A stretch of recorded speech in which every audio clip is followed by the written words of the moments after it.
Likewise with stress. What blew my mind, Jeff, is how 25, so the clock that we looked at, a full 25% of those methylation sites that are measured are influenced by glucocorticoids. They're influenced by stress. They're called glucocorticoid response elements.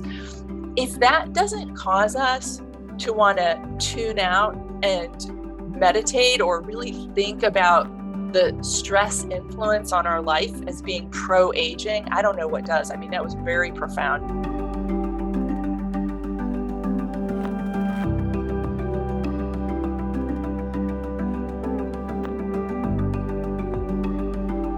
Well, welcome to this extraordinary conversation with the Big Bold Immunity podcast. And, each of these episodes, I have the chance for exploration with individuals that are life-changing for me. It's a little bit of a very maybe selfish thing that I have the fortune of bringing people that I really consider to be extraordinary guides and thought leaders and that have changed my thinking. And hopefully I can share those with you, and they can be powerful ways for you to rethink certain things. And so this podcast with Dr. Kara Fitzgerald is one of those epic moments. It's an epic moment because of her leadership in the field. It's an epic moment because of the years that I've had the pleasure of knowing her as she traveled in her journey, as we are all on our separate journeys. Her journey starting really through health sciences into her naturopathic degree at Western States in Portland, Oregon, and ultimately into a postdoctoral work with Genova Lab in Metametrics and Dr. Richard Lord, arguably one of the top people in metabolic medicine in our field, and then on into authorship and research and development and clinical practice. And ultimately then her path took her into wanting to advance into the research clinical area in an area that she alone was really starting to pioneer. And that is, you're going to hear more about it, but I'll just kind of summarize it by saying, how do we really understand at a molecular, reproducible level how people age?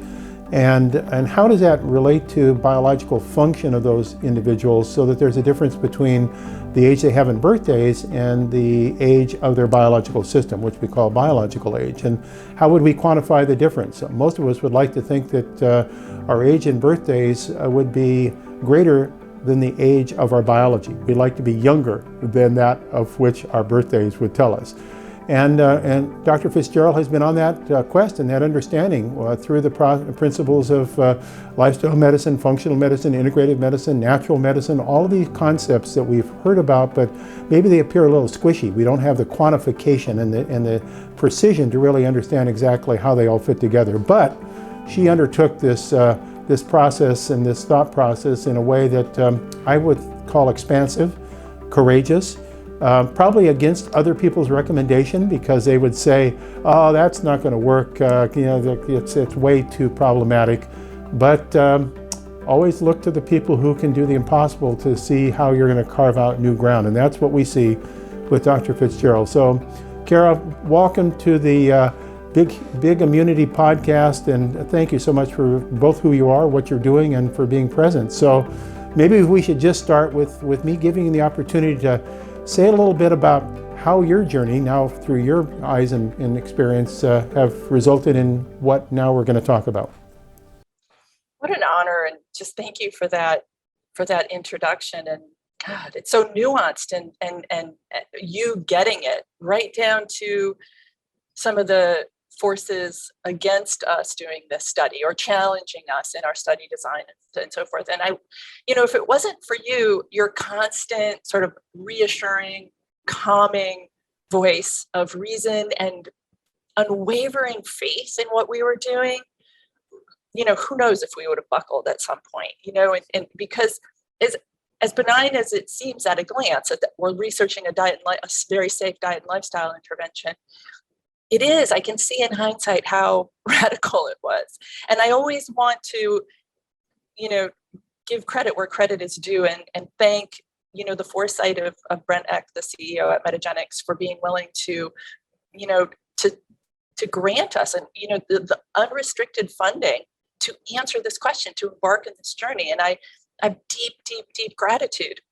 So I think there's an alchemy of a handful of events going back to, choosing to become a naturopathic physician, and being exposed to, nutrition, nutritional biochemistry, just a different lens, kind of a systems lens, in looking at physiology and how we address it.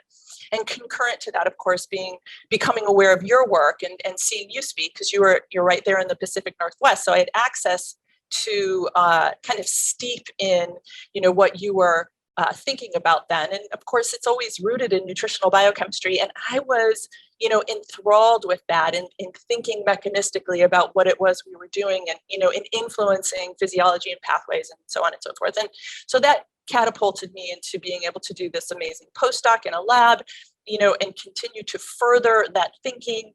Of course, we were, moving into the omics revolution where, we were looking at, the genome was mapped and we were looking at organic acids and proteins and fatty acids and so forth. So we were really dancing in a broad investigation of higher throughput technology, getting to look at a lot of stuff. And, you've always been at that interface of translating science and for clinical application. And we've been sitting at having access to some of these bigger technologies, like the epigenetics investigation that I just undertook. So I think, and you've been mentoring me all along, and so I think, it's just this gift that I was in a position to ask the questions. Like my training led me to think about, what are we doing to the epigenome? So, what are our interventions doing? And it was clear to me that, and so we've been talking about it for a long time. This is nutrigenomic medicine. Of course, we're influencing genetic expression. I think we've been pretty confident, but there comes a time when you actually have to say, are we actually doing it? And we needed to wait for that technology to be available. My entry into seeing it as very important was probably, epigenetics was probably, 2013, when I finally, I want to be honest and say I had some resistance to reading the epigenetic literature because it's complicated. That cartoon, just say if it's too complicated, say it's epigenetics. I mean, it is like a whole new science. It is an entirely new paradigm. And I was tucked into my own model and into my own thinking and into my clinical practice and so on and so forth. And to ingest this new, really revolutionary way of thinking about medicine, it felt a little bit overwhelming. And yet I knew it was important. And so I made myself hunker down with, papers back then. And a lot of them, the best science was really coming out looking at cancer. And we know that, cancer, the tumor microenvironment very efficiently hijacks the epigenetic machinery and directs gene expression towards, its own nefarious end. And we can see, the area that I was interested in specifically was DNA methylation, for a variety of reasons. It's certainly one of the best studied of all of the epigenetic works. And these are the biochemical processes that direct genetic expression. So we've got 23,000 genes. We've got a simple genome as humans, very simple. And then you look at genetic regulation, and that's really kind of where the rubber meets the road. And it's as complex as our genome is simple. But of the myriad ways in which we express our genes, probably the best researched and really arguably one of the strongest, I think, because we see that it's heritable, is DNA methylation. And very simply, it's just, it's methyl groups placed on certain regions of the DNA. And when there are quite a few methyl groups on a promoter region, that gene is generally inhibited. When those methyl groups are removed, as they can be, or they're inhibited from being placed, that gene can be on. So simply, lots of methyl groups, gene is off. Less methyl groups, gene can be turned on. And so the earlier science was in cancer, and we could see that, cancer could turn off all important tumor suppressor genes and turn on, which protect us from getting cancer. So they would turn those genes off, and then they turn on oncogenes. So they remove the methyl groups from these genes that promote cancer. And in this way, they drive cancer forward. And we know from research henceforth that epigenetics are incredibly important in an area of not only diagnosing cancer, as with the GRAIL assay, but how we address cancer. So we know this hypo-methylation pattern happening in the DNA is extremely important. So as I was reading this, Jeff, you can imagine, I was stopped in my tracks. We talked about this back then. What are our interventions doing? How are we influencing this aberrant, this imbalanced methylation pattern? And so that was the first sort of piece that stopped me. Do we always want to supplement, with extra B vitamins and folate and B12, and would that be contraindicated in any case? And so we started to have questions here in my clinic, and fortunately, I've just got an extraordinarily bright team here of physicians, MDs, NDs, as well as a nutritionists, and my partner Ramali Hodges and I, she's the director emeritus, but she was the director of our nutrition programs back then, decided that we would create a food forward plan, actually a food plus diet and lifestyle, to attempt to balance DNA methylation as radical as that was. And we ended up we put an ebook out as to, our rationale behind it and how we set about doing it. We incorporated it into clinical practice right away, and we saw great results. People would feel better. It's a smart dietary pattern. We'll talk a little bit about some of the ways that it's different than other dietary prescriptions, but we saw people get better. We saw homocysteine drop without B vitamins and so forth, and people felt good. But of course, the lingering question is: are we actually influencing genetic expression? Are we doing what we want to be able to do? And as we scratched our heads on being able to research it, we could do a subjective symptom questionnaire, we could measure homocysteine, et cetera. Everything was lacking. We needed to look at genetic expression if we were going to demonstrate, whether or not our hypotheses had any validity. And, and that's when Brent Eck came in and agreed to sponsor the investigation. Now, I want to say, where does biological aging come into this? Can I make that comment, or should I keep going, or do you want to make any comments? Yeah, let me take a break just for a second, and so you can oxygenate those frontal lobes, because we're going to have another run at it here. But I want the people that are fortunate to experience what you've just said to take a kind of a pause and ask the question: what is it that is within the human spirit that creates our ability to do something great? Because that potential resides in all of us. How does that actually happen? And how does a person go from a state of inquiry to a state of becoming an expert? What are the driving forces that create that? And if in fact our genes are there to be capable of expressing the full potential that we inherited through those 23 pairs of chromosomes, how do we squeeze out the maximum value? And you just gave a classic example of how that occurs in a person's life. This isn't abstract. It's not some hairy-fairy blue sky thing. This is real person living a real life, who has then created an impetus in their need to know that finds solutions to problems that maybe at first level would have seemed maybe impossible or overwhelming, or, gee, I don't even think I want to try this because there are too many barriers and blocks in the road and I'd like to take a different path. It's easier.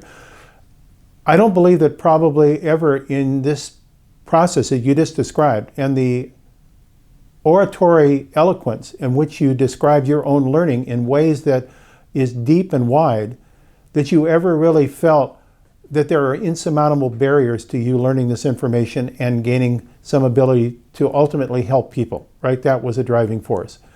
And I think that power, that energy resides in all of us at some level. It doesn't always have to be about epigenetics. It can be anything, right?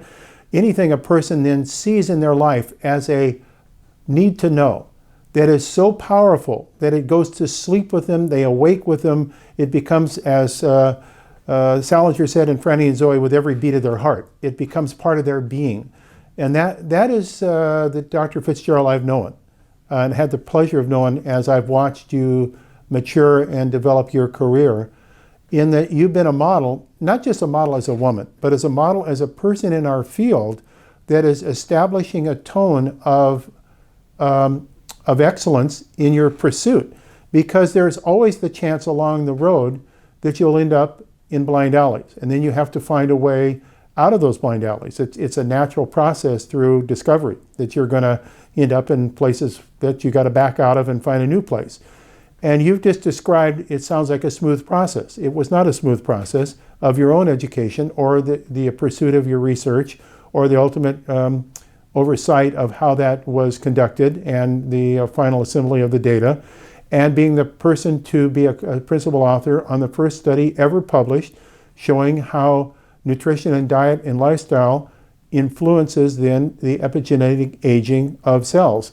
That to me is a success story that models across all sorts of other applications, not just this one singular endeavor. So I just want to take a moment to acknowledge that, because often in our life, we all need champions upon which we can model ourselves. And you are one of those.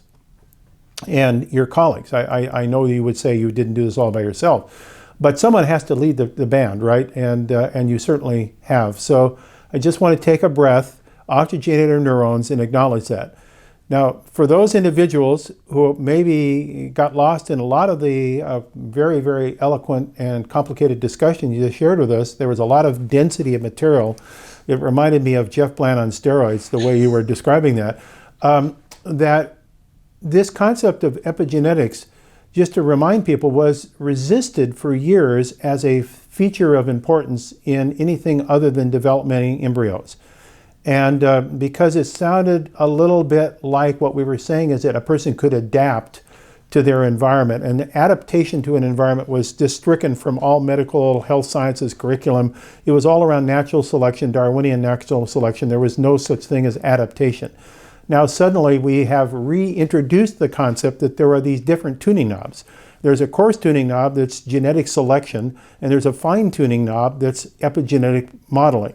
And this has come to life, and now it's being seen as a major driver for how every person changes their architecture in the way their genes are expressed as they age, depending upon the experiences that they've had in their life, including things like post-traumatic stress syndrome or exposure to chemical pollutants or all these variables that imprint our genes. So I just want to acknowledge that what you've just described is a paradigm shift of epic proportions that, quite honestly, changed the whole of healthcare in the 21st century.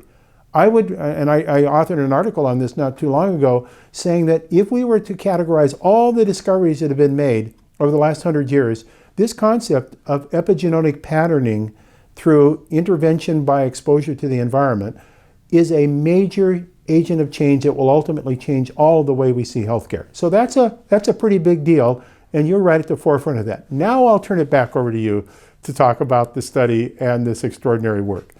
Thank you. God, so that's very, very, very meaningful to me. I mean, I'm glad that my camera's a little blurry because I'm tearing up with what you've said. I mean, I don't want to talk about it too much because then I won't be able to continue to dialogue. I'll be so teared up. But I've just had very important humans, I mean, including you, walking with me, saying yes, just saying yes to me. Like, that thought is a good thought. That's a reasonable thought. Continue on that trajectory. I had such a good relationship with Richard Lord, my mentor and postdoc advisor. He would ask me, well, he always needed to get me out of his office. I'll say that because we were in there dialoguing and he couldn't get anything done. And so he would send me off with almost like a biochemistry koan. It would be a challenging question, like, what is the amino acid that sits in the aconitase, the center of the aconitase, the catalytic center of the aconitase enzyme, and why is that amino acid there? And then he would shut his door. And that would take me a long time to actually figure that out. And of course it was cysteine, it was a sulfur amino acid, and that's because it can complex with the iron and blah, blah, blah.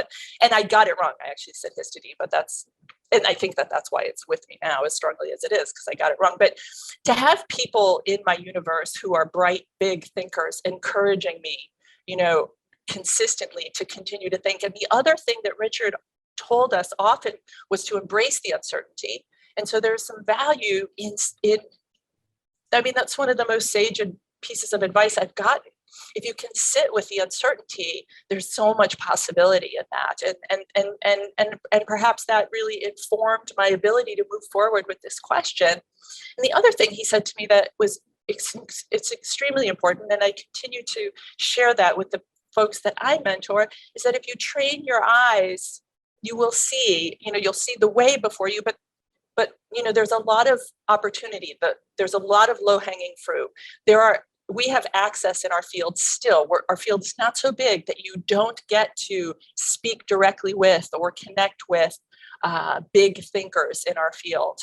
There is much opportunity and much to do. And I believe that my foundation, both intellectually with the intellectual rigor that I was exposed to, and sort of the support and the belief, really put forth this possibility. And there's just no question that you've been a big piece of that for me throughout my career. Okay. Okay, so let me then just quickly respond by saying, what you've done is then to share this wisdom that you've accrued through all these efforts and these associations. You're forming a younger universe of collaborative thinkers. This is how we spread ideas. Ideas grow geometrically. They're like a virus in the nervous systems, and they ultimately serve the test of time when people feel that they're of value enough that they tell them to somebody else. And that's what great ideas do. No one owns ideas. Ideas are free to change the universe by testing the great cauldron of human society.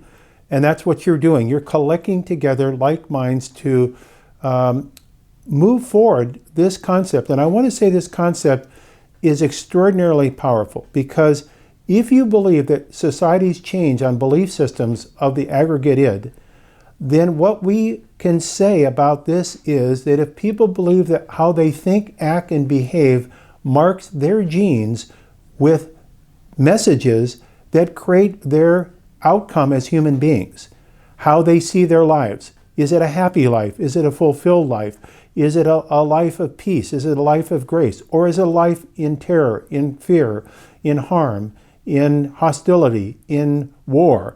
Those are all available accessed emotions within the human nervous system that get partitioned based upon the experiences that we have, that start with our inquiry of how we as human beings live in the world about us. And so this epigenetic principle is not just a younger you. It is a resilient you. It is a resilient related to your connection to others.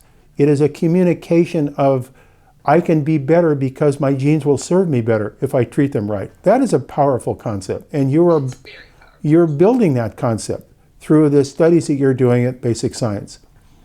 Thank you. I have to say, I'm curious about, I would love to have Siddhartha Mukherjee come back to a PLMI and talk to him about this, because I know he has to embrace it as a big thinker, but he's also challenged the power of epigenetics as well. So just note to you, Dr. Bland, maybe Dr. Mukherjee could come back. It would be great to talk to him. So to move to biological aging, so I want to say a couple things. So my entry into really thinking strongly about epigenetics and translating it into this diet and lifestyle program and starting to think about it in clinical practice was through the lens of cancer. But one of the things that we know about biological aging is that it is the number one risk factor, or we can just say aging more broadly, for all the chronic diseases, including cancer and heart disease and diabetes and autoimmune disease and even infectious disease like COVID. So aging itself is, well, it's been posited that maybe aging itself is a disease, but it's certainly the number one risk factor for all of these. So we started over here thinking about cancer. But what we ended up uncovering, a huge aha for me that I actually talk about in the book that's coming out in January, where I kind of outline this trajectory, is that changes to epigenetics, in particular DNA methylation is where I put my focus, are really shared across these chronic diseases. So if you look at the changes that drive aging forward on the epigenome, they're the same that move cancer forward. They're the same that move cardiovascular disease forward, or immune system, degeneration, deterioration, stem cell changes. Like the stem cell microenvironment of an older individual doesn't look that dissimilar from cancer. It's kind of crazy. It's really extraordinary. And so we realized that we may be changing the aging journey itself with this intervention. So that was the huge aha for us. And the first question we really set out to answer. So we saw that our participants did well on the study. It's an 8-week intervention, again, diet, exercise, a meditation prescription, sleep, hygiene, encouragement to get at least 7 hours. We did a greens powder and we had a probiotic, Lactobacillus plantarum. But the first thing we looked at when we unpacked our DNA methylation data was whether or not we influenced biological age, because that underpins really everything else. And I was confident, Jeff, that we shifted epigenetics. I mean, my read on the literature was things can change quickly. Even though I was challenged. People certainly challenged our duration of our study and thought we should have done it for 6 months. But, try to do a nutrition and lifestyle intervention on any human for 6 months. I mean, we would lose them. So these are scientists talking, people without clinic experience, and they're coming from, a different kind of vantage point. As a clinician, I knew 8 weeks was, really the far end of time we were going to get people to adhere, and we wanted them to adhere. We actually had nutritionists tracking with them, supporting them in their adherence journey, because it was very important. But the first question we unpacked was, did we influence biological aging? Because if we did, then, these other questions, the suggested answer is that we're reducing the risk of all chronic diseases. So it was hugely exciting when we saw that we changed it profoundly at that time when we crunched our data in 2019. So as compared to our control group, our subjects got 3.24 years younger as compared to our control group. And it was, I remember talking to Brent about it, and it was at night and I was pacing back and forth, and, it was a mic drop. It was a phone drop moment. It was very, very powerful. And telling you and just being up at McGill University with Moshe Sef, who is, again, a huge supporter of our work and has walked with us closely on this journey. And I met him through you. I met him at PLMI, and he's one of our authors. And anyway, it was just a spine tingling, extraordinary moment to see that we had done that with the then main biological age clock, the Horvath 2013 clock. So it was one of the first biological age clocks in our pattern. Clearly suggested that these folks got, over 3 years younger in just 8 weeks. Even to this day, we're only in 2021, but that study hasn't been repeated.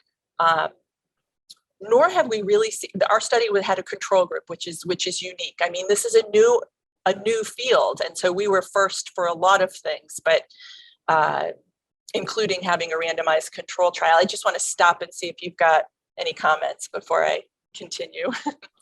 Well, my only comment, of course, is Yahoo. And I think that it's very important for those individuals who may not be so steeped in some of this science jargon-esque to know that your book younger you reversing your bio age really demythologizes a lot of this and makes it consumer friendly. So, and that comes out in January. So I think that's going to be a great tool for people who may be a little bit geeky, but not maybe as steeped in some of the deep science that we're discussing right now. So I think the book is going to make a significant contribution to spreading this message and giving news to use that people can apply.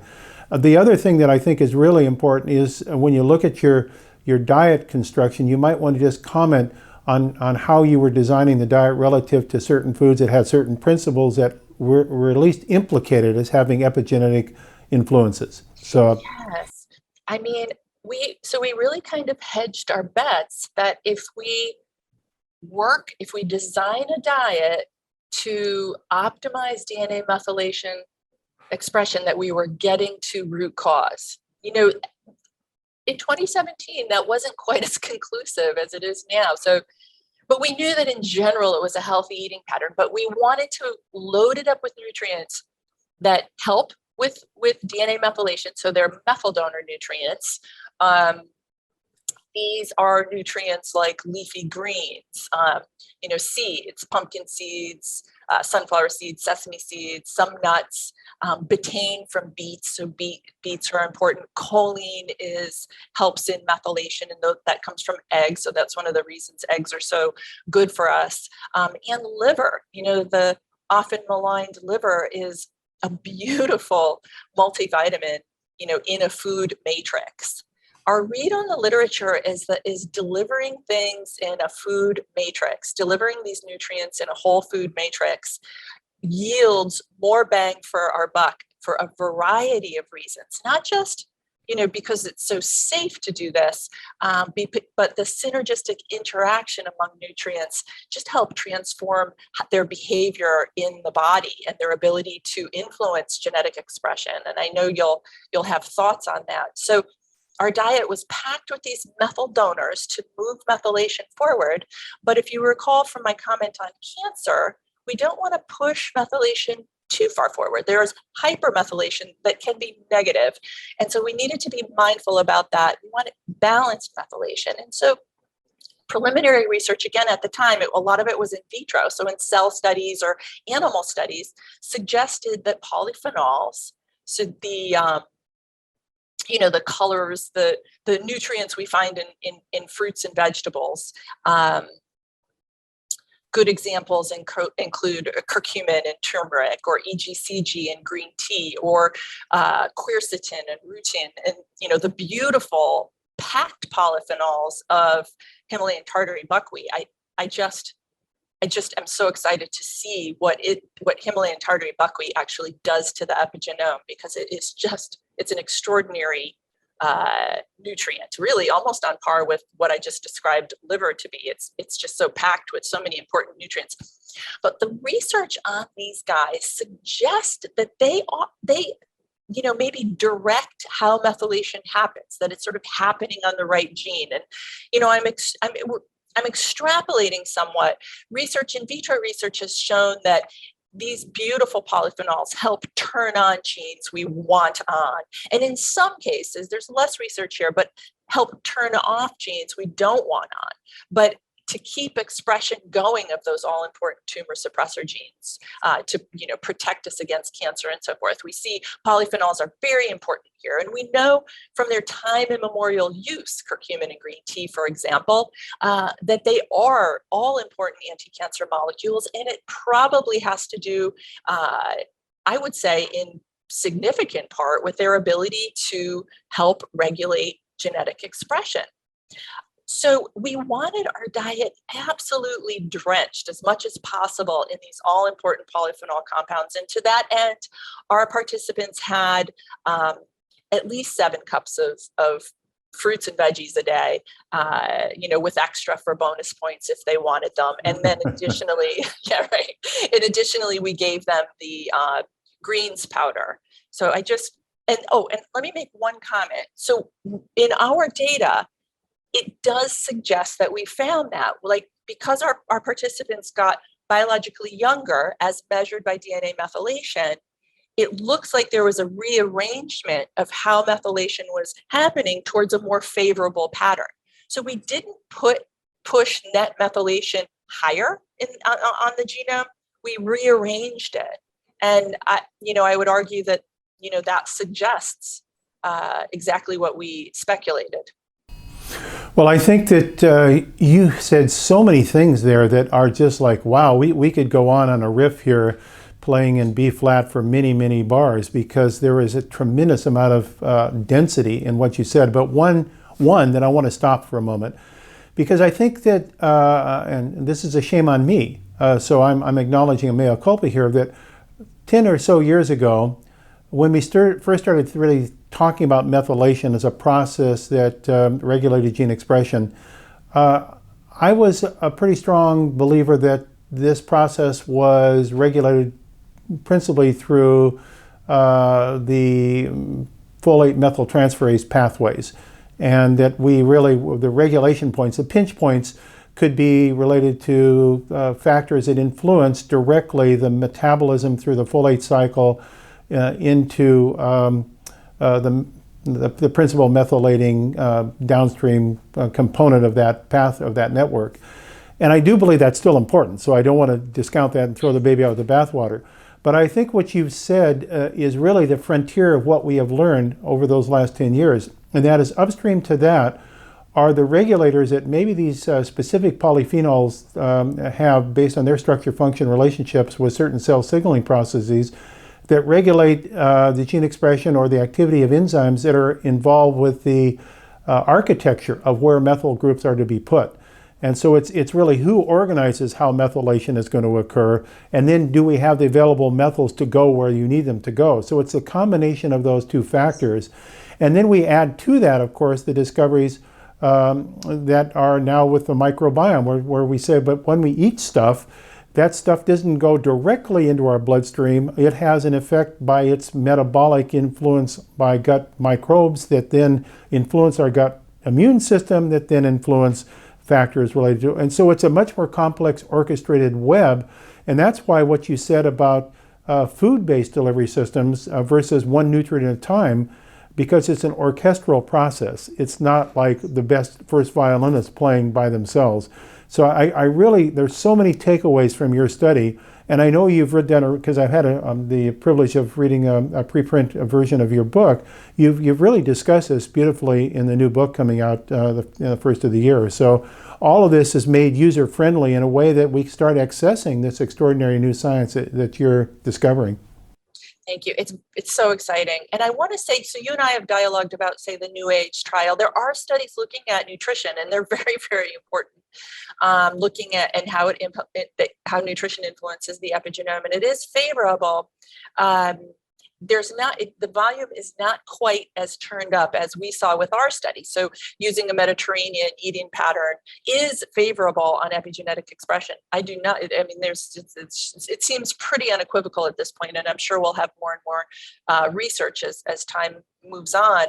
But I'm excited to see that our design, which has Mediterranean components, but really thinks about what the methyl donors are and those the all-important polyphenol epinutrients, which we call methyl donor adaptogens, are how they are influencing, and we turn those volumes up perhaps beyond a typical Mediterranean diet pattern.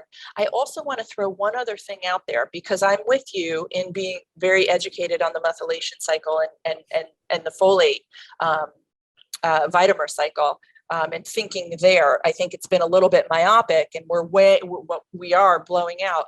So we had lifestyle components: meditation twice daily, sleep, and exercise. Exercise behaves, folks, this is going to sound crazy, like a polyphenol. There's a fabulous study that I wrote about in the book, where it talks about exercise influencing tumor suppressor genes, allowing them to get turned back on, like we see some of these beautiful polyphenols doing as well. And actually, there's a heritability component. We can hand the benefits of our hard work, of our getting on that Peloton every day, or you going out in Bainbridge, your beautiful neck of the woods. But those hard efforts, if we're preconception, we can hand some of those patterns down. It's amazing. So exercise, correct exercise, not get up off the couch and start CrossFitting tomorrow, but balanced exercise is remarkably epigenetically potent, and it addresses DNA methylation, and it is not in the it's not in the methylation cycle. Likewise with stress, what blew my mind, Jeff, is how 25, so the clock that we looked at, a full 25% of those methylation sites that are measured are influenced by glucocorticoids. They're influenced by stress. They're called glucocorticoid response elements. If that doesn't cause us to want to tune out and meditate or really think about the stress influence on our life as being pro-aging, I don't know what does. I mean, that was very profound. And there's more literature where that comes from. And likewise, we see people, meditators, experienced meditators have a younger biological age, but heartening for those of us who aren't, living in a ashram or a monastery, one single meditation episode can have favorable epigenetic marks. Obviously, they accumulate and you get more benefit if you really engage in this activity over time.